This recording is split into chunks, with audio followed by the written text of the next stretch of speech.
Alright, guys. We're here. We're gonna talk about Festival of the Lost. Said I'd do it. We're gonna do it. Let's do it. Let's jump into it. First off, this thing's filled with microtransactions, and I know that a lot of people have already made videos on this, but kind of wanted to, see how I felt weekend before I put out my thoughts out there. Is kind of hopeful for Festival of the Lost. Bungie's rhetoric going in was, that the live team was going to be joined by the folks who made House of Wolves, and also they were also in charge of Rise of Iron as well. So I don't know the timeline on these two teams merging, or if Chris Barrett and his team were able to contribute to Festival of the Lost, but if they were, and if this is what they consider to be better, I'm frankly a little bit disappointed. And by a little bit, I mean I'm very underwhelmed by what this event had to offer, and I hope this isn't a sign of what to expect from SRL, because the dialogue from them for SRL was that it was going to be improved and we're going to be getting more than just racing this time. And what does that mean for an event that encompasses racing? I'm not sure. So, was Chris Barrett and his team involved in Festival Lost? I hope not. I really don't want to be a dick about it, because I'm not a developer, so I can't say, how much time it takes to do things, but I mean, there was basically only a couple other quest lines, a few masks, and a couple dances, that were added on top of last year's, and it feels like possibly the live team probably had a lot of time after wrapping up the April update to work on Festival of the Lost and make it better. And it's not better than last year. From the outside looking in, you could say, oh, well, there's more stuff, there's more masks, there's more dances, blah, blah, blah. That's great, but the event itself is doo-doo. I mean, let's look at it. You get the majority of the rewards from Festival of the Lost by purchasing treasure from Mrs. Tess Everest over here. So let's go over here, and we're gonna talk to Tess, and she's got the treasure of the Lost, which, in my opinion, is kind of a doo-doo way to get these rewards. I mean, you look here; these masks are cool, they're neat. We've also got these possible. I did not get a Dragon's Bane.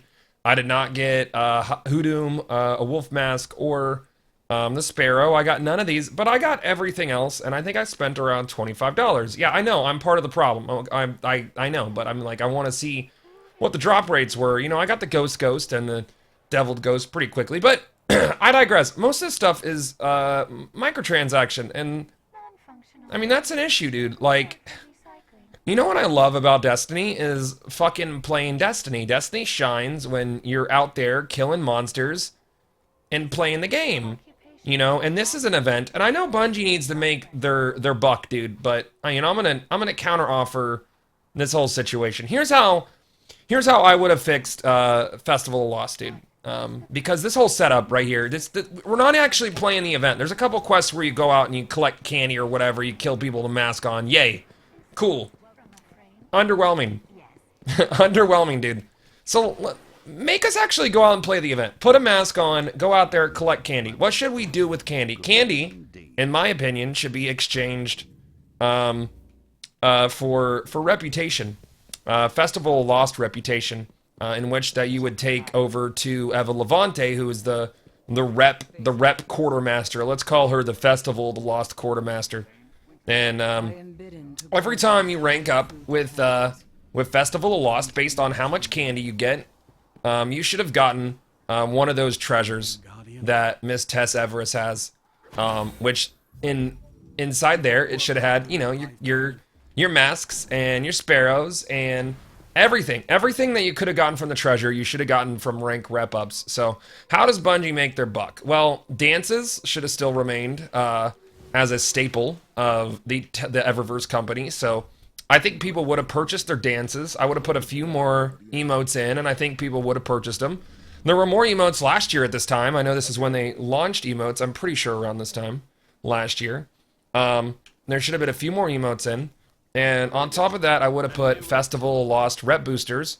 I think you still should have been able to purchase treasure, but I think you should have been able to earn treasure via rank ups. So, you know, like, your purchases with the Eververse company should have given you extra chances at masks that, you know, if you didn't have time to go out and actually participate and kill enemies and collect candy and turn it in for rep, if you happen to be one of those people, and a lot of us are those people, if you wanted to come over here and, you know, buy some treasure, then fucking do it. Also inside the Eververse company treasure should have been rep boosters to help you go out with your mask on and rank up with Eva Levante. That's my fix for Festival of the Lost, guys. I think people still would have spent money. Like, I really do.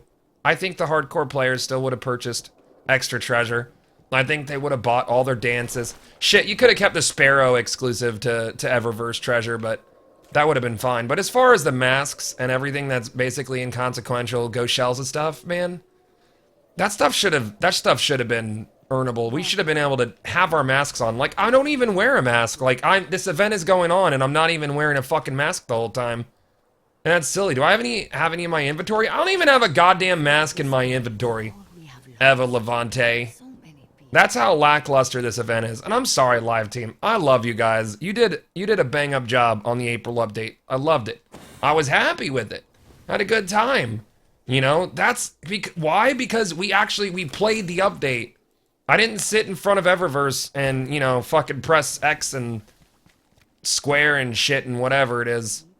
You know, I'm disappointed, man. I really am. I hate that. Like, I hate to be a negative Nancy, and, you know, I don't want to come off as complaining because you guys know that I love Destiny, but what I love about Destiny is playing Destiny.